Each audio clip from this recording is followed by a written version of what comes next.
Growing up amidst a household where only my twin sister received the lion's share of attention became a fact of life for me. How marvelous it must feel, I often mused, to belong to such a tight-knit family. Those who preach about cherishing family likely hail from backgrounds where such love was abundant and unquestioned.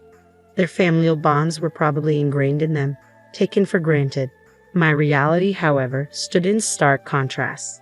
Within my own family, closeness was a foreign concept, and I struggled to recall ever feeling truly valued. To put it plainly, I was the odd one out.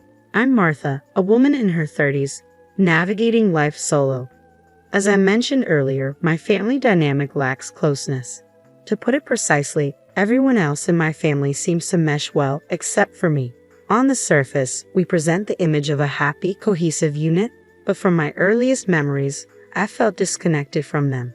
I share this family with my twin sister, Lisa. From the outset, our parents showered Lisa with attention. She possessed a captivating beauty, a vibrant personality, and sharp wit that endeared her to them. They cherished her completely. Conversely, despite being her twin, I seemed to slip through the cracks. My lack of resemblance to Lisa left me overlooked. I was unremarkable, lost in my own daydreams. When Lisa expressed an interest in ballet, our parents spared no expense in enrolling her in classes and outfitting her with the finest gear. Every recital brought forth a flurry of excitement as they meticulously procured lavish costumes, ensuring that Lisa radiated charm on stage. Conversely, whether my desire leaned towards swimming lessons or piano classes, the response echoed consistently. There's no need for you to enroll. Investing in such activities for a clumsy child like you would be futile. That refrain echoed throughout my childhood. I can still picture the scene vividly, standing at the front door, watching them depart with joyous smiles to celebrate Lisa's triumph in a ballet competition. Despite the substantial investment in her ballet education, Lisa abruptly called it quits with a simple declaration, "I've had my fill." As high school approached, our parents remained strangely silent. The contrast in their treatment became painfully evident when discussions turned to our collegiate aspirations. When Lisa expressed her desire to pursue an independent city life at a prestigious women's college, they beamed with approval, assuring her that scholarships or part-time work were unnecessary burdens as they would shoulder all financial responsibilities. Conversely, the idea of me attending college seemed preposterous to them. I was reminded of my supposed underachievement and urged to be grateful for the upbringing I had received. Instead of encouraging academic pursuits, they advocated for immediate entry into the workforce post-graduation. After protracted negotiations, I was begrudgingly permitted to attend a nearby public university, but under stringent conditions: financial independence, household contributions, and chores shouldered in exchange for their reluctant support. Since then, I've been caught in a whirlwind, trying to balance academics, a part-time job, and household chores. With a scholarship hanging by a thread, failure in any subject was out of the question. Working tirelessly to cover my living expenses left no room for respite. Any lapse in housework quality was met with threats of expulsion from university. Every day was a mad rush, leaving me drained to the bone. In stark contrast, my sister, appearing sporadically, epitomized the quintessential college student, adorned in trendy attire and fashionable hairstyles. She seemed to effortlessly blend academics with leisure, all while taunting my disheveled appearance and hectic schedule. "You always look so disheveled," she'd sneer. "I wouldn't dream of being seen with you. How can you even step outside like that? I'd die of embarrassment if I were you. And let's not even talk about your university. It must be scraping the bottom of the barrel. What's the point of even attending such a place? It's all just a waste of time." Adding insult to injury, my mother echoed my sister's sentiments, siding against me. "She's right, Martha. You're not exactly the sharpest tool in the shed. College isn't meant for everyone, especially not someone who can't even dress properly. You've become the laughingstock of the neighborhood." On the other hand, everyone admires Lisa, praising her beauty. It fills me with pride. Since childhood, I'd grown accustomed to the unfounded animosity from my family. Their petty jabs hardly registered as I rushed off to my part-time job, my focus squarely on survival. And so, the tumultuous 4 years of college flew by, and both my sister and I crossed the graduation finish line.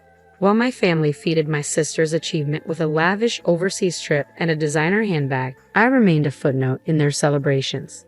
With plans to strike out on my own after securing a job, my parents promptly intervened. We've supported you this far. It's only fair you repay us by tending to the household chores and handing over your paycheck. Living independently is a waste of money. The decree left me with no choice but to linger in the confines of my childhood home, stifled by their expectations. Fortunately, the company that extended me an offer was within a tolerable commuting distance, albeit a considerable trek.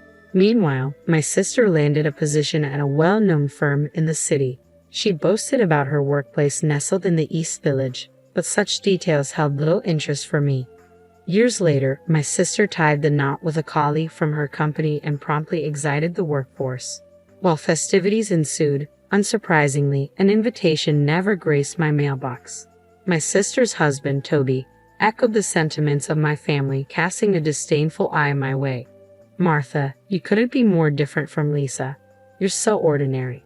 Are you sure you're twins? You seem more like distant relatives than siblings. Attending some obscure college, working for a company no one's ever heard of. It's laughable." My sister merely smiled, allowing Toby's cutting remarks to linger unchallenged. Thank goodness the grandchildren didn't take after Martha. "They're all adorable, just like Lisa," my mother exclaimed, cradling one of the little ones as laughter rippled through the room. Years slipped by, and suddenly, my mother was gone. Was it the toll of her sedentary lifestyle, leaving all household duties to me? While my father and sister grieved deeply, I found myself strangely untouched. Their accusations stung. "How heartless! You're a monster for not shedding a single tear." A thrown object struck my face, finally unleashing the floodgates of tears. In the aftermath of my mother's passing, my father's legs weakened, rendering him reliant on assistance for daily tasks. My days became a relentless cycle of work, chores, and caring for my father. Though my sister made sporadic visits, her presence only coincided with requests for financial support for her children. My father never expressed gratitude. Instead, he nitpicked every action. "The bath water is too hot, the food too bland," he'd grumble, punctuating each complaint with blame for my mother's demise as objects hurled my way. Despite his weakened legs, my father's health remained robust. Yet the money it contributed to our household was often squandered on his drinking escapades. During the day, when he deemed my efforts insufficient, he demanded more. It baffled me how he could complain of leg pain at home, yet miraculously recover whenever it was time for his drinking escapades. Reflecting on it now, I realize I should have severed ties with such a toxic family and fled long ago. But in those days, I had grown accustomed to unfair treatment and harsh words since childhood. It felt like the norm, dulling my senses to the injustice. The thought of escape never crossed my mind, especially as I lived alone with Dad. Then, out of the blue, my sister called. Before I could utter a greeting, she launched into a tirade.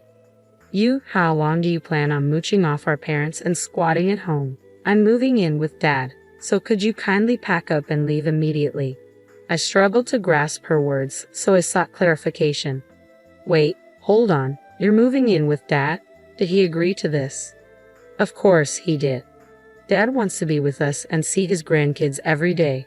It's disgusting how you're living off Mom's inheritance and lounging around in the house. I won't allow you to enjoy a luxurious lifestyle on our money.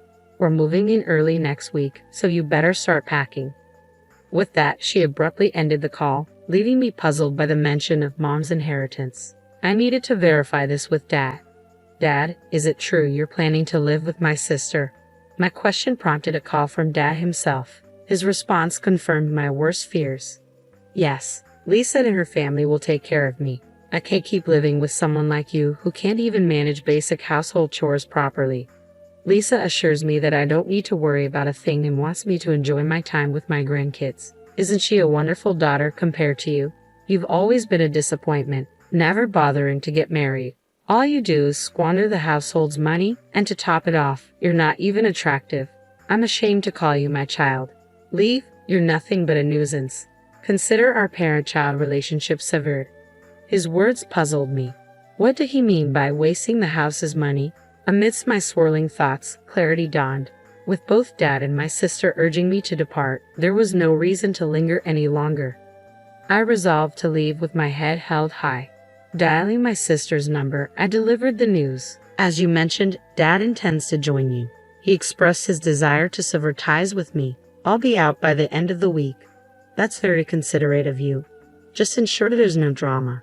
After all, you're no longer part of the family, right? I apologize for any inconvenience I may have caused. Oh, and when I move out, I can take my belongings, right? Clothes and such. We have no use for your possessions. I doubt they're of any value anyway. Take everything, but keep your hands off the household finances or belongings. If you do otherwise, I won't hesitate to involve the authorities. Understood. I'll only take what's mine. With that, I ended the call. Well, time to get all my stuff moved out, I declared, rolling up my sleeves with determination. A few days later, as I unpacked in my new place, my phone erupted with my sister's enraged voice the moment I answered. What's going on? Where's everything gone? What did you do? I held the phone away from my ear, her fury piercing through the line. There's nothing left in the house. No furniture, no appliances. Where did you put everything? Her accusatory tone was expected, but the reality surpassed my expectations. And the appliances? I bought them with my own money, I replied calmly. What? You bought them? That's a lie. You work for some mediocre company. There's no way you could afford all that. You even replaced the furniture after Mom passed. You must have used her inheritance, right? Give them back. I'm calling the police. I sighed inwardly, realizing my sister's confusion. Slowly, I began to explain, hoping to clarify things amidst her agitation. Sis, if you're talking about Mom's inheritance, there isn't any. She was a homemaker, not someone with substantial wealth. How could she leave behind the kind of money you're expecting?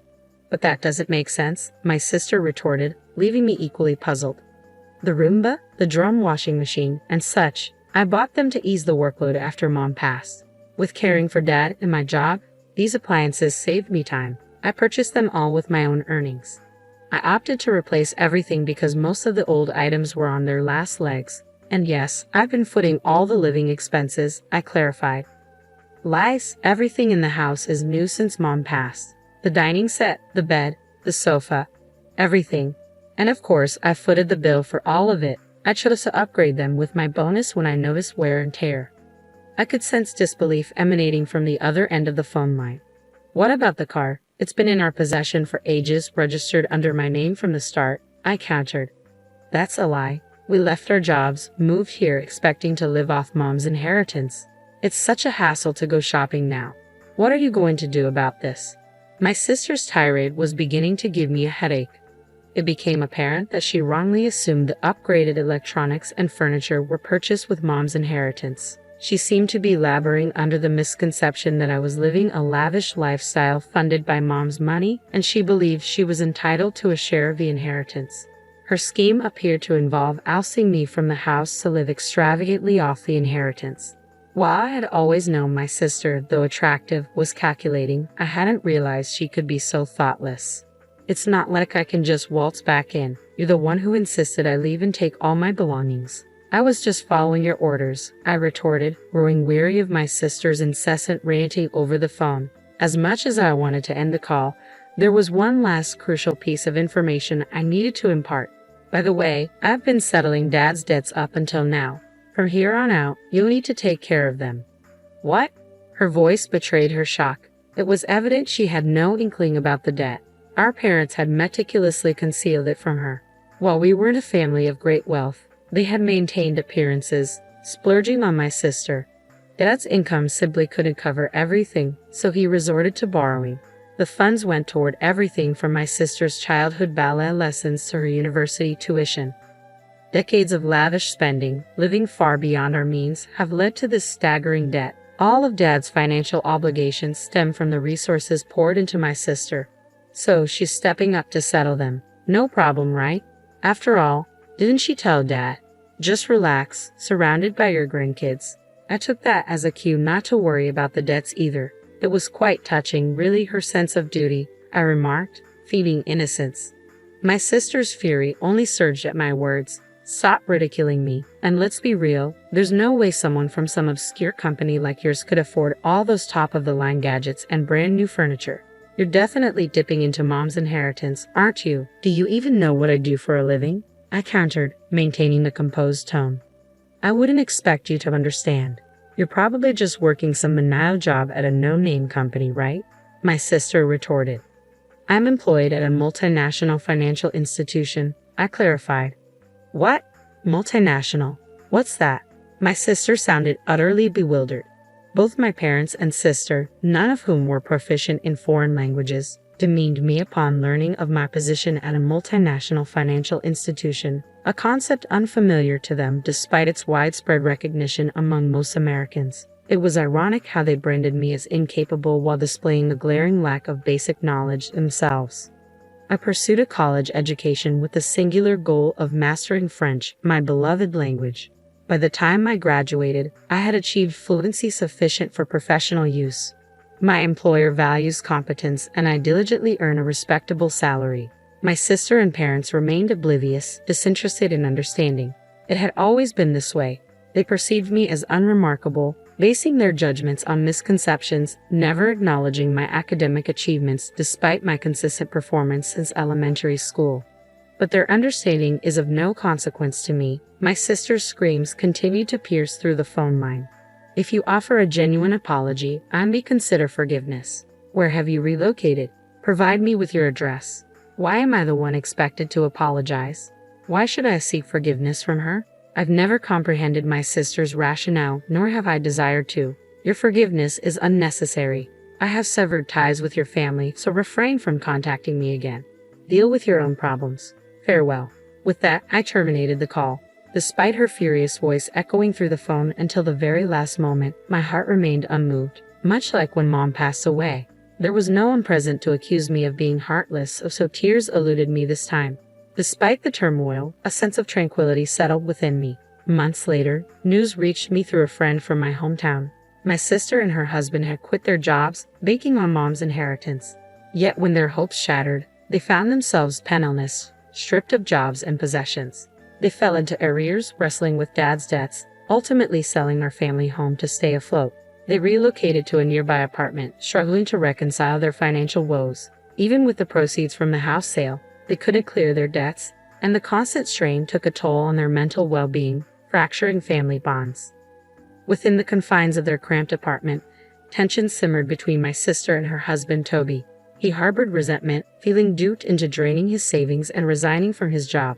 Their marriage teetered on the brink. Yet amidst the chaos, their children found solace in newfound friendships within the apartment complex, providing a glimmer of hope amidst the chaos. As for me, I relocated closer to my workplace, relishing the freedom to indulge in my earnings and focus solely on my own needs. I reclined on my plush sofa, admiring the intricate nail art adorning my fingertips. After years of constraint, I resolved to savor this newfound independence for as long as I pleased.